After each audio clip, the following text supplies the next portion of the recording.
Om Shanti family, welcome back to new Avyakt Murli. और अव्यक्त मुरली है 17 जुलाई 1969, 17 जुलाई 1969 की अव्यक्त मुरली। और अव्यक्त मुरली की हेडलाइन है अव्यक्त स्थिति बनाने की युक्तियाँ। अव्यक्त स्थिति बनाने की युक्तियाँ। तो बाबा ने कहा अव्यक्त स्थिति अच्छी लगती है या व्यक्त में आना अच्छा लगता है। अव्यक्त स्थिति में आवाज़ है, आवाज़ से परे रहना चाहते हो। जब आप सभी आवाज़ से परे रहने का प्रयत्न करते हो, अच्छा भी लगता है, तो फिर बाप दादा को व्यक्त में क्यों बुलाते हो? हर वक्त अव्यक्त स्थिति में रहें, इसके लिए क्या पुरुषार्थ करना है? सिर्फ एक अक्षर बताओ जिस एक अक्षर से अव्यक्त स्थिति रहे।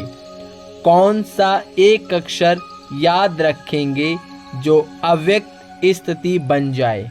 मनसा वाचा कर्मणा तीनों ही व्यक्त में होते अव्यक्त रहें, इसके लिए एक अक्षर बताओ। आत्माभिमानी बनना। आत्माभिमानी अर्थात अव्यक्त स्थिति, लेकिन उस स्थिति के लिए याद क्या रखेंगे, पुरुषार्थ क्या करेंगे? धीरे धीरे ऐसी अवस्था सभी की हो जाएगी। किसके अंदर में जो बात होगा वो पहले से ही आपको मालूम पड़ेगा। इसके लिए प्रैक्टिस करा रहे हैं, इसलिए प्रैक्टिस करा रहे हैं। जितना जितना अव्यक्त स्थिति में स्थित होंगे, कोई मुख से बोले या ना बोले, लेकिन उनके अंदर का भाव पहले से ही जान लेंगे। ऐसा समय आएगा, इसलिए यह प्रैक्टिस कराते हैं। तो पहली बात पूछ रहे थे कि एक अक्षर कौन सा याद रखें। बाबा ने कहा, तो पहली बात पूछ रहे थे कि एक अक्षर कौन सा याद रखें। अपने को मेहमान समझना है। अगर मेहमान समझेंगे तो फिर जो अंतिम संपूर्ण स्थिति का वर्णन करते हैं, इस मेहमान बनने से होंगी।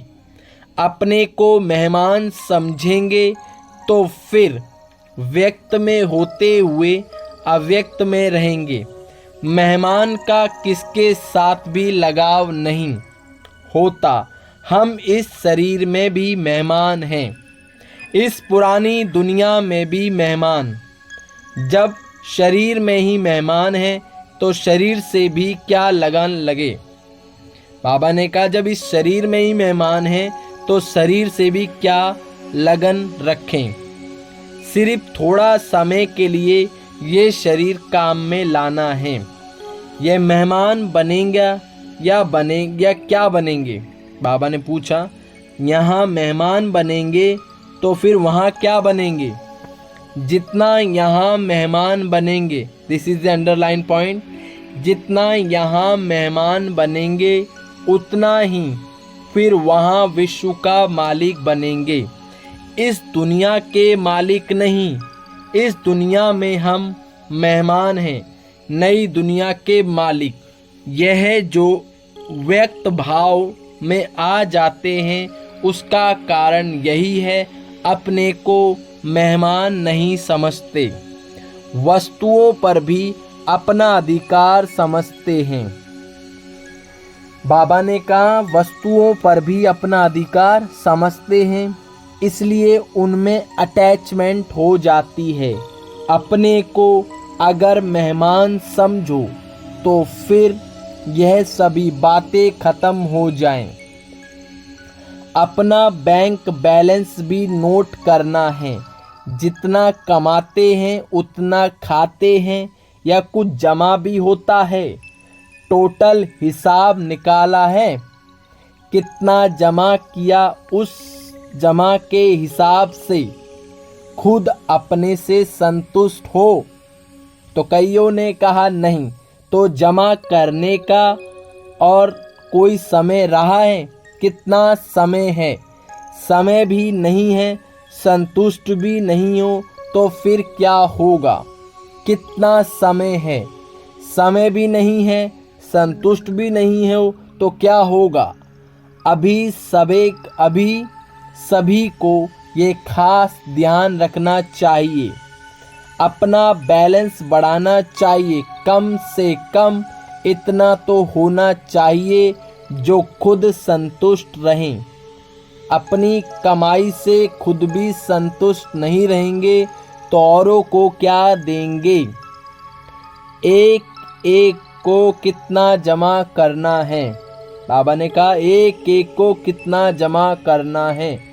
क्या सिर्फ अपने लिए ही जमा करना है या औरों के लिए भी करना है?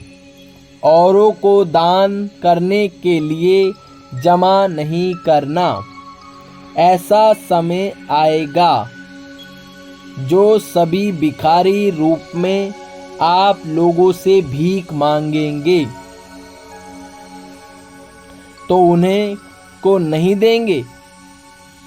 इतना जमा करना पड़ेगा ना, तो उन्हों को भी, बाबा ने कहा तो क्या उन्हों को नहीं देंगे? तो इतना जमा करना पड़ेगा।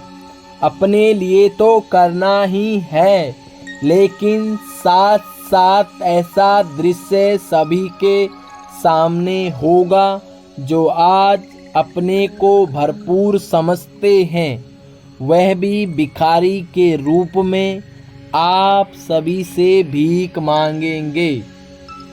तो भीख कैसे दे सकेंगे जब जमा होगा? बाबा ने कहा भीख कैसे दे सकेंगे जब जमा होगा।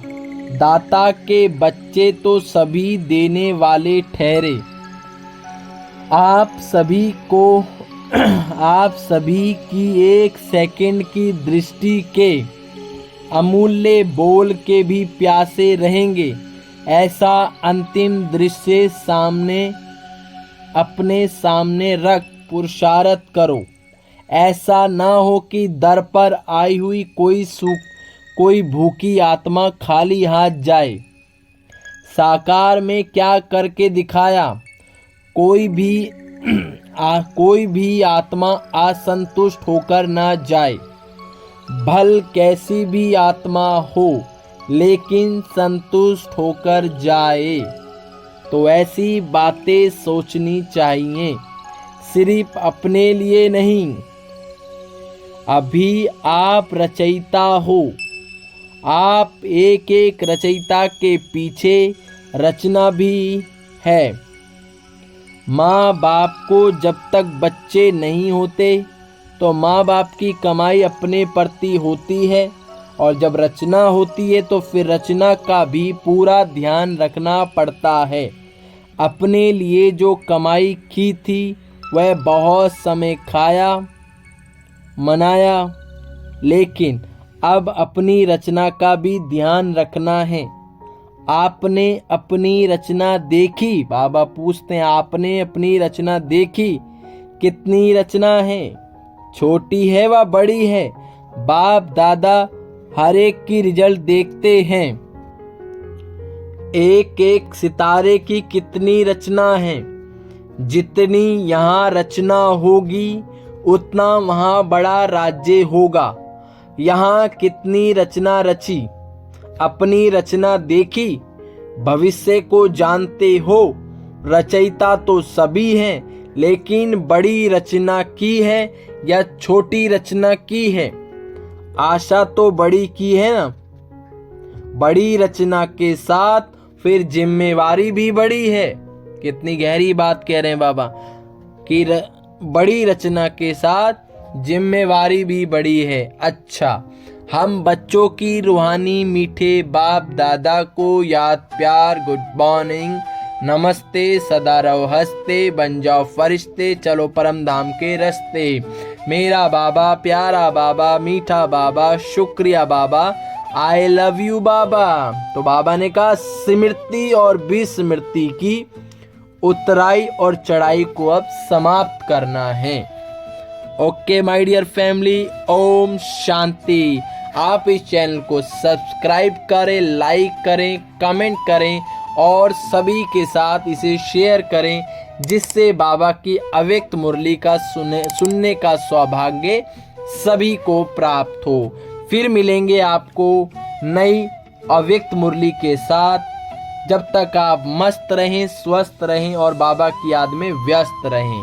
Okay, go soon and come soon. Om Shanti.